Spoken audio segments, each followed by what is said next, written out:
Hello and welcome back to another edition of My Name is Tish. I wish it was, my life was that jovial. That just sounds kind of fun. So anyway, I wanted to apologize for the late upload today from yesterday's video. I had accidentally mentioned a name in that video and I needed to have my son remove that name. So I had to wait for him to get home from work today.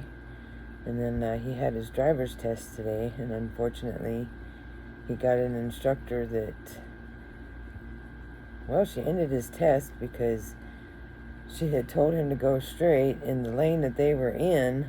If you're to the right of that lane, and straight would be to make a right turn. Unfortunately, he was to the right in that lane, and so he made the turn, and she ended the test and said that he failed, and so we'll try again on Monday. So hopefully he'll be able to pass it then.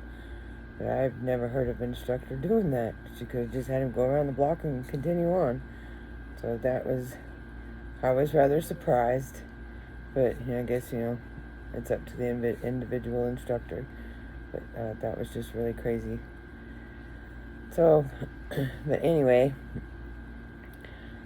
so I was up to,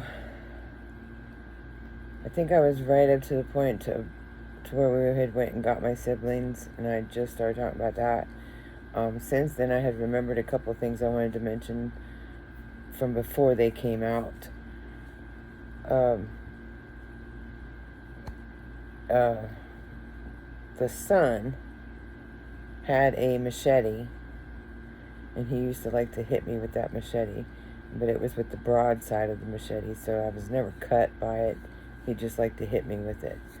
So that was, as you can imagine, that was pretty scary. And then, what was the other one? Oh, and the girlfriend. I know I haven't really said much about the girlfriend. Honestly, I don't remember ever being hit by her. I don't remember her ever really doing anything. I just knew that her son was preferred. So I was just, again, I was always the black sheep. That's just the way it was. I wasn't really included. I was just kind of there to be used as people saw to use me. Come on, baby. My pretty girl. Yes. My poor baby's got a cold in her eye. So, and I believe that was it. I had made notes. So then we went out to get my siblings, which I had started talking about that. My sister and I were sharing a room. I believe that's when we started with bunk beds, because I don't remember there being 2 beds in there. There may have been. But the majority of the time that we shared a room, there was bunk beds, and I was on the bottom because I was a bedwetter. Which that is a common thing with somebody who's being abused.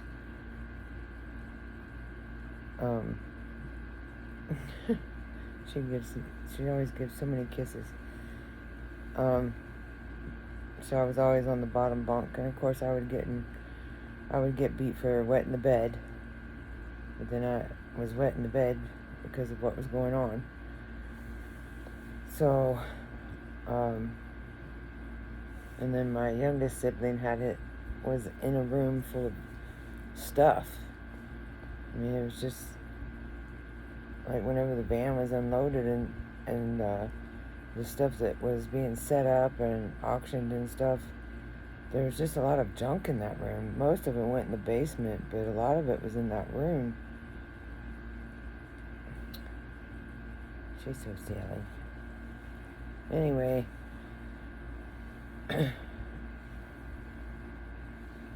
and it was so funny because then I remembered the butcher's house that we used to go down to play. I had friends that lived next door to him, and I actually remembered their name today, their last name, which is funny because I hadn't thought of that name in, a very long time, and their name just came to me today, so that was really weird. But and I used to go over there, and we would play school in their basement. And so the youngest of them would be the teacher, and then we would do schoolwork. like she would have like math worksheets and stuff, and we would do that, and then we would hang out with the pigs and stuff, and catch the tadpoles and things. And then when my siblings came out, then sometimes they'd go, and we'd get to ride our bikes and stuff. So anyway, post siblings. So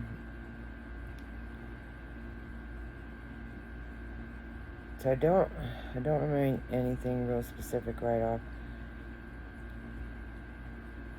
I know that the girlfriend and the son left, because I think I had just started to mention the evil stepmother, and that's where we were going to pick up tonight. I'm not sure exactly when the switch took place.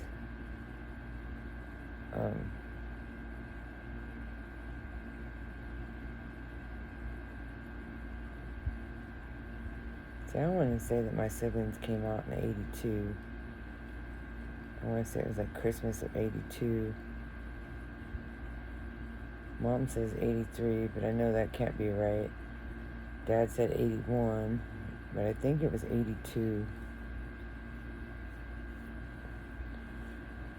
Because I had a Christmas card from my grandparents from '81, and it had been mailed to me.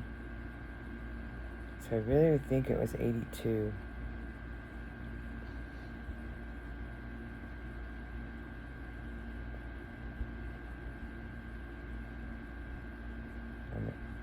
So anyway, but somewhere in that area, the girlfriend and the son left,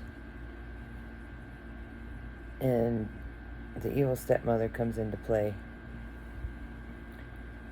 Now, I guess he was already seeing the evil stepmother, because I'm pretty sure that she was already pregnant when she came into the picture. I'm not 100% positive, but I'm pretty sure she was. And then they got married a few months before she had my half-sibling. Now, I thought that he was born in '83. Dad said he was born in '84. So, again, the years are fuzzy. Of course, even in '83, I was only 10. So I guess the years would be fuzzy. But anyway, I call her evil stepmother because, trust me, she earned that name. She earned it very well. I would get stood in the corner for hours and hours and hours, to the point to where I was throwing up because I had been standing up for so long. You would get hit wherever you got hit. Face, didn't matter. I mean, she just hit you wherever. I mean, we're talking 4'10". At 10 years old, I was taller than that. So, I mean, she was short. And she was just mean. Like, every freaking inch of her was just mean.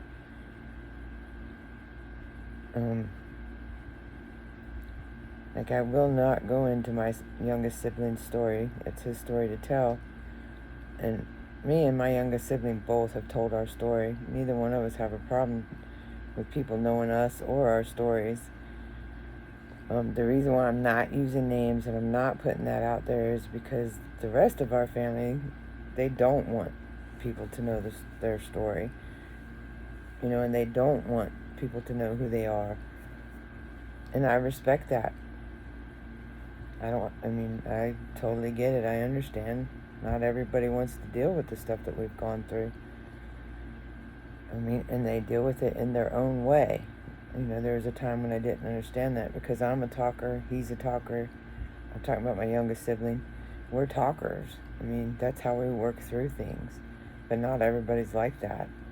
You know, some people hold it closer to the vest and they don't want to talk about it. And, you know, if that's what works for them, I respect that. So I will not go into his story. Maybe sometime if he wants to, he can.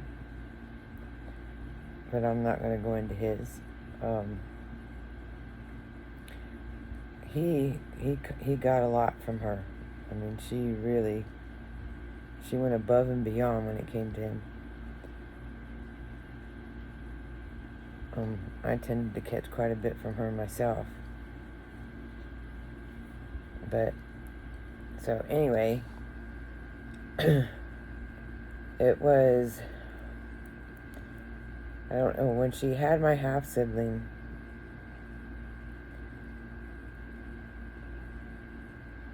when she had my half-sibling, that would be, now if 84 is correct, that would have been March of 84.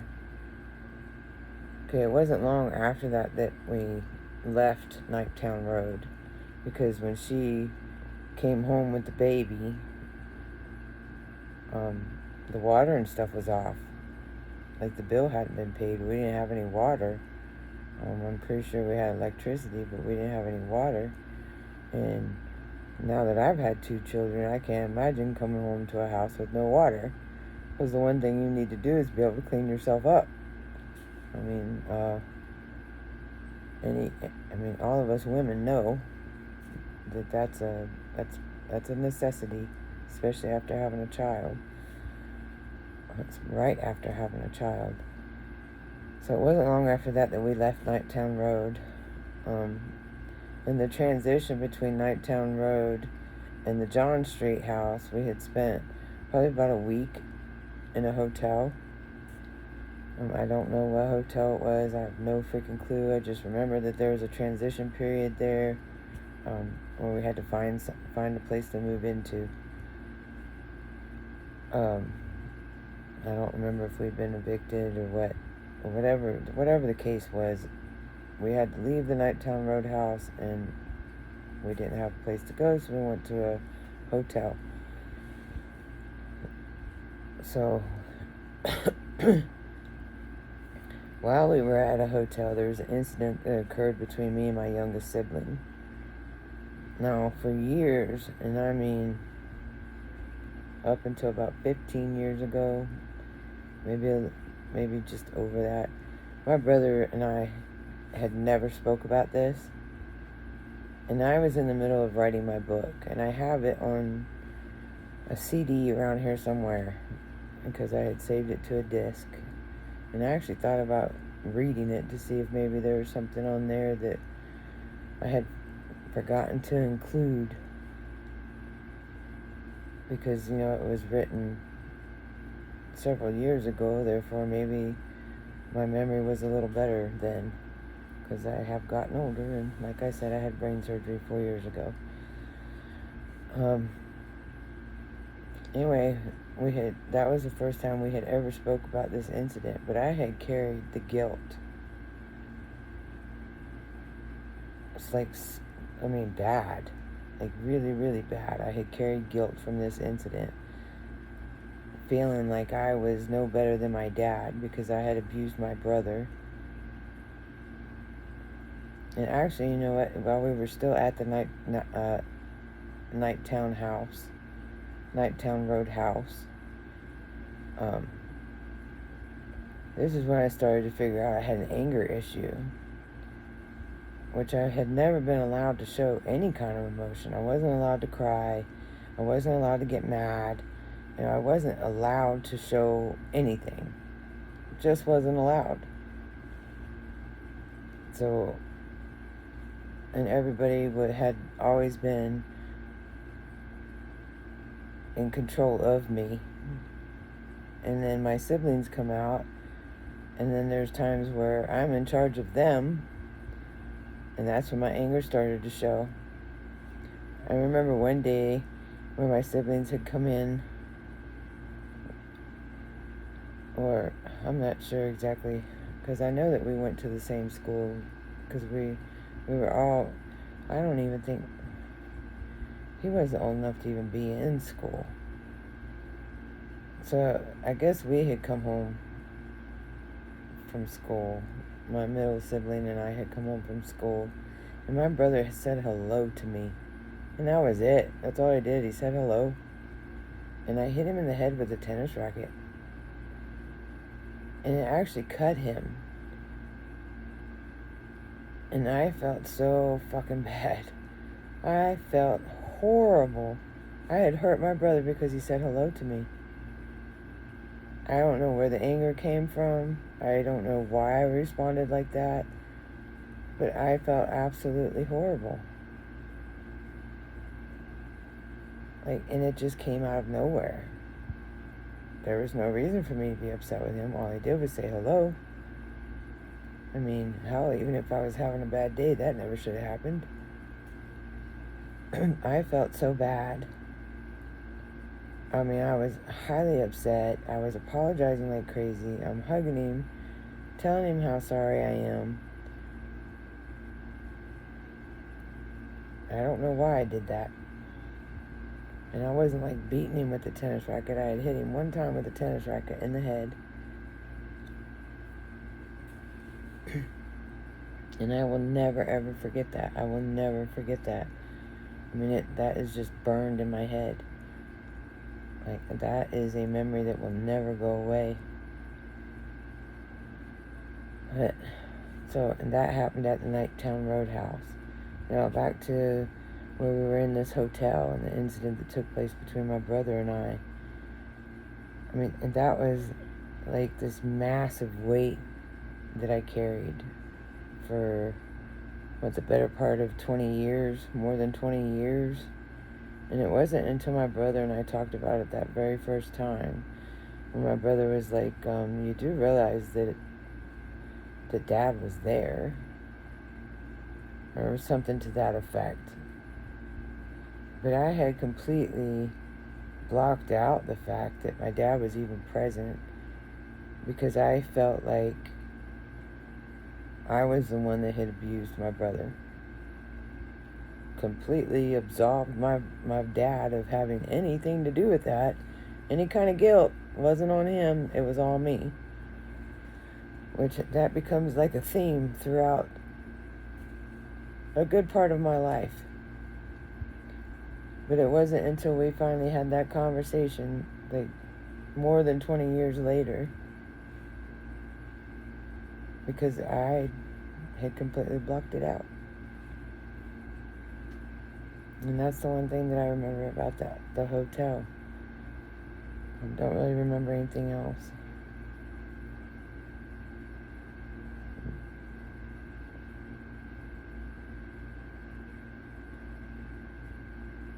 And the one thing that my dad always said was the reason why he was doing that to me was because he loved me.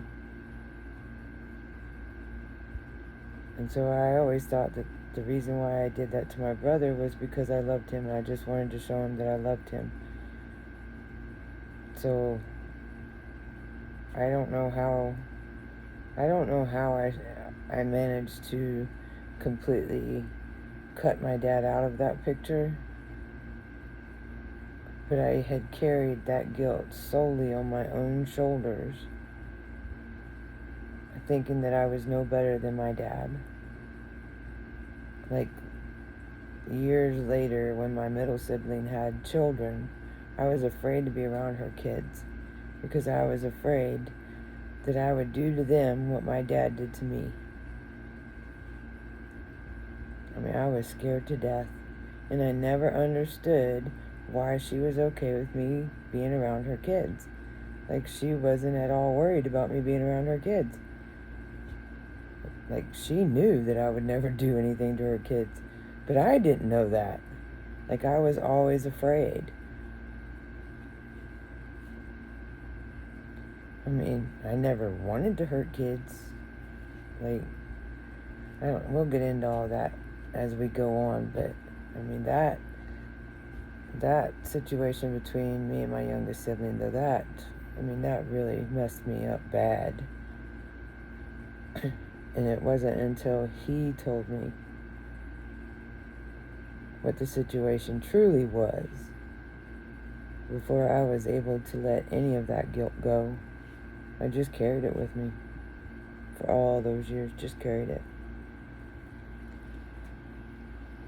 When we left that hotel, we moved into the John Street house, which I'm sure I've already said a few times there. I have a tendency to repeat myself, and I apologize. I guess a lot of that's I don't know, it's very nerve-wracking. So I guess some of it's to try to calm my nerves, to try to stay grounded somewhat.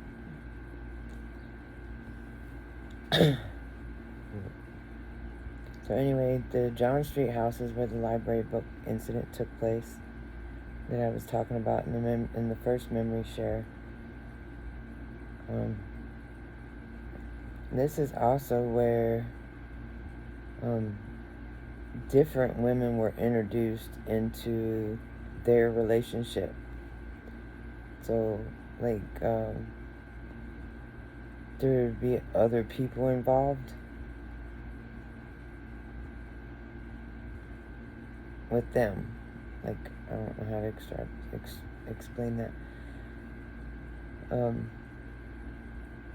I think that was a little bit later on, but anyway, so there's a couple things that I remember really vividly. I had already shared the incident about me flipping out at school. I'm scared that he was there. There was, so on Main Street, and across the street from where his store was, my dad's store, there was like this little newsstand store. And it was a distant relative that ran that store. I think it was like a distant uncle to my dad.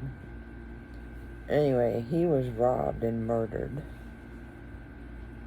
And it was a payback because he had witnessed something and then he had told. And we knew who did it. All they stole was a couple shoeboxes full of pennies. And it actually led a trail to where the cops knew they were. So I guess they could be mentioned on like World's Dumbest Criminals. But anyway. So this murder had taken place right across the street from his store. And I guess somebody had tried to break into the store or something, or I'm pretty sure that that's what it was. So he had went up there, my dad had went up there to spend the night up there. And I was scared that something was going to happen to him. So even though he had done all these things to me, he had been raping me for a few years at this point. He had beat the hell out of me countless times. I was scared to death of him.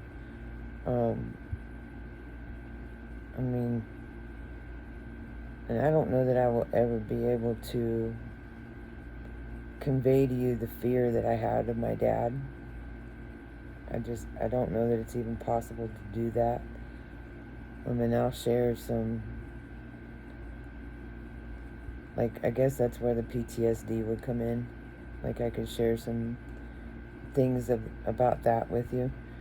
I'll probably wait until a little bit later for that, because that didn't really show its head until after I left his house.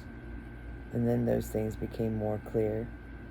Some of it was going on while I was still in his house, but it wasn't until after I left his house that it was so obvious what was going on.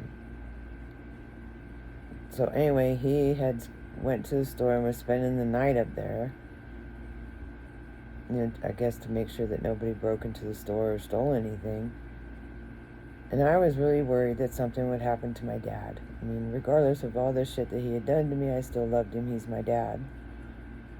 So, and what did I figure we were at John Street? Like 84, 85? Between 84 and 85. So, I figure I was like, 11? Because this was not long after we moved to John Street, I'm thinking. So I was probably about 11. Actually, that would be, well, he says John was born in 84. I still think we were there longer than that, but whatever. He was older than me, so maybe he remembers better. So, anyway, the store was, I don't know, maybe a mile and a half, 2 miles from the house. I guess I could probably actually look that up. So, I mean, it wasn't that far. It was within walking distance or running distance, because I actually ran. I was scared. My heart was like pounding the whole time. This was after dark. I mean, I waited till after dark. It was probably, I don't know, like 10, maybe 11 o'clock, because I had snuck out of the house to run from our house downtown to the store just to make sure that he was okay, because I was afraid that something might happen to him. So, heart pounding the whole way, I'm running the whole way, and I get downtown to the store, knock on the door, and like, he is shocked to see me, because, how many 11-year-olds are going to run, a mile and a half, 2 miles, after dark. Of course, it was the 80s, so maybe it wasn't quite as dangerous back then. Or we just didn't hear about it as much as you do nowadays. So anyway, he let me in the store, asked me what the hell I was doing out of the house, why I wasn't at the house. And I told him, that I was just scared that something would happen to him. And I don't remember what the conversation was from there. But ultimately, he ended up taking me into the bathroom and raping me. That was my thanks for being worried about him. For sneaking out of the house, running all that way to the store to make sure that he was okay, because he's my dad, and I was scared something might happen to him. And that was the thanks that I got. And then he took me back to the house. But I will never forget that, because I was so worried about him, and that's how I was repaid. And that's not the first and only time that that's happened. Well, I mean, that's the first time. Well, that was the first and only time I snuck out of the house and ran downtown. Didn't do that again. I mean, I was really scared. Plus, there was a cemetery between the house and the store. So, and it's crazy, because it's the live people that hurt you, but it was the dead people that scared the shit out of me. I don't know why, but whatever. I guess maybe I'd watched too many scary movies or something. I don't know. So, and then there was another thing that had crossed my mind last night is, a lot of times when he was doing stuff to me, he would make me watch porn with him, which is probably why I am so against it now. Like, that just, I don't want anything to do with it. Like, I'm just not a fan of it.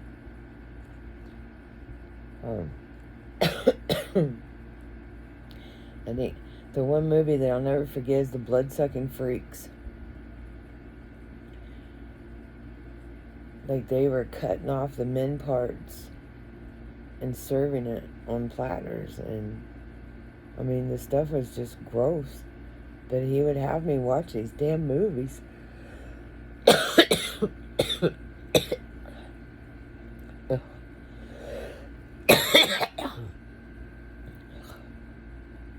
Sorry. And then he would do things to me afterward. But it's like he was constantly trying to teach me what it was that I needed to do in order for him to be satisfied. But here I am, I'm your kid, I'm your child, small child at that, and you are using me to be like, you're trying to turn me into like your fucking mistress. You're a child mistress, you're married, you have girlfriends, but yet you need to rape me too. Never understood it. When the other women were introduced, I was thinking, thank God, maybe now he'll leave me alone. Yeah, no, it didn't happen. There was at one point where I had pneumonia. And I don't know if it was one of my lungs or both of my lungs. I don't know that I was ever even taken to the hospital. I think maybe it was just like the school nurse or something had sent me home and said that I needed to be taken to the doctor because it sounded like I had pneumonia. And boy, was that used to his advantage.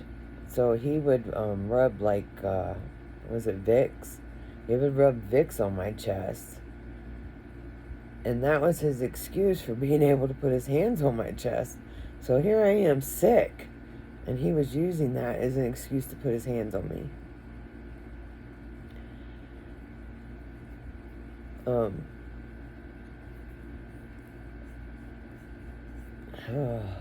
God, there was so much shit that happened at this fucking house. I mean, I became a mother to my step-sibling. And I absolutely loved that little boy. It absolutely broke my heart when I left because I didn't want to leave him.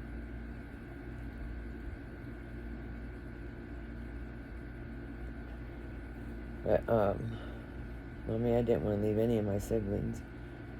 But, anyway, just so much shit happened at that fucking house. That house is like a fucking house of horrors. I think I think my fear of flushing the toilet at night started at John Street. It got really bad in Capitol Heights, but I think it started at John Street. But I would be afraid to flush the toilet at night because if I flush the toilet at night, then that would tell him that somebody was up. And then, if he checked and he found out that it was me, then that would give him an excuse to take me downstairs. So, and I'm sure that probably contributed too to the bedwetting because I would be afraid. Because if you went to the bathroom and you didn't flush the toilet, then you got your ass beat. If I go to the bathroom and flush the toilet, then I'm waking him up and he's going to take me downstairs and rape me. So, either I can go to the bathroom and not flush the toilet, but then if I don't own up to it, then somebody else is going to get their ass beat. And that would have been my youngest sibling. Not the step-sibling, the youngest sibling. Because the step-sibling, or half-sibling, was just a baby. I mean, I never intentionally pissed the bed. But it certainly would have contributed to me unconsciously, I guess, pissing the bed, not getting up to pee.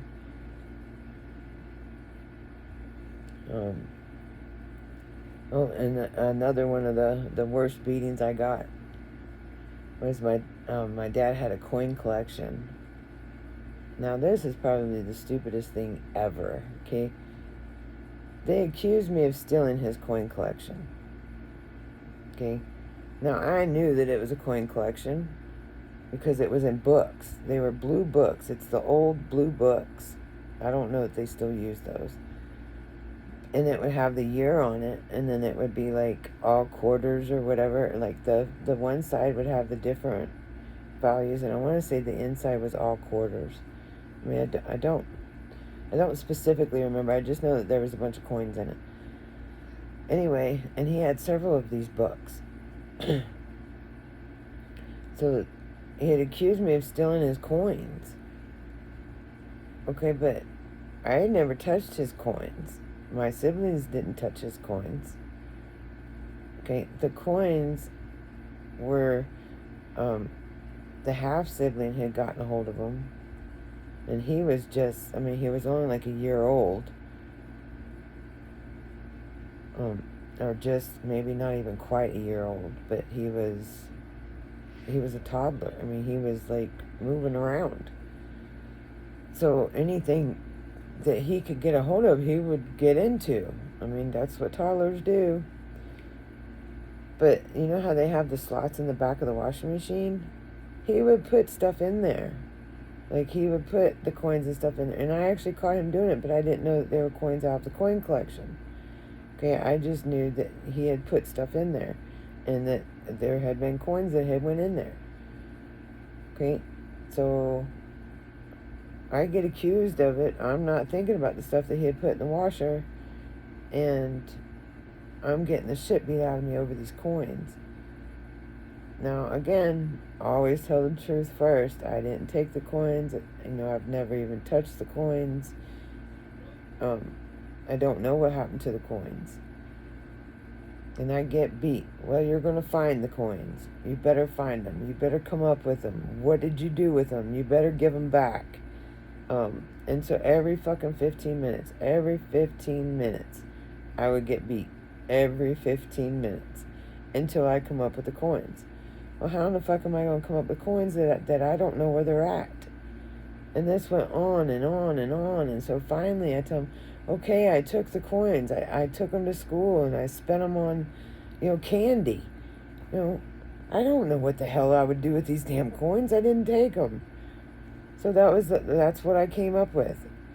And so I told him that. And so he beat the shit out of me. And then it stopped.